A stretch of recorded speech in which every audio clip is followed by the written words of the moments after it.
Good evening. Police have asked Facebook to take down a page making fun of the death of young footballer Corey Seamers.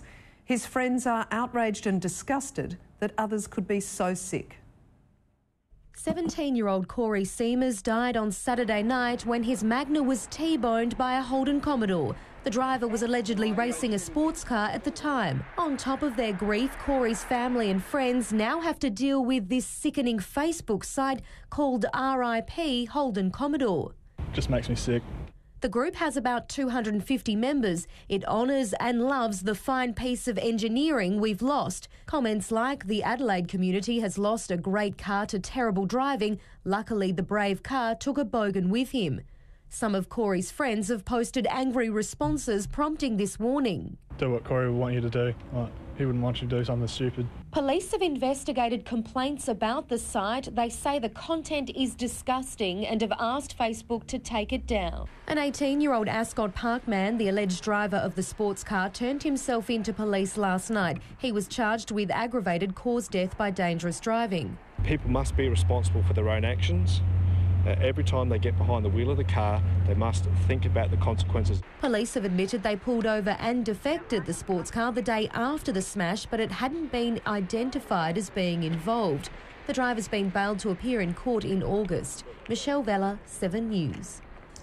Meanwhile, 2 young men have faced court for the first time over a fatal collision at Westlakes a year ago. This shocking smash claimed the life of 18-year-old passenger Nick Holbrook, a promising songwriter and musician.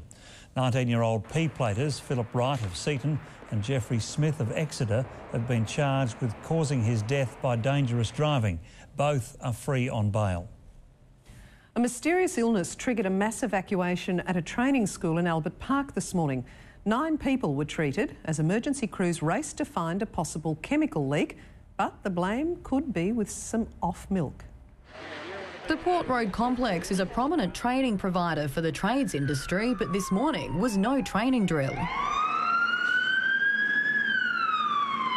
Around 10 o'clock, about 100 staff and students spilled out onto the street after 9 workers from different sections of the building suddenly became ill.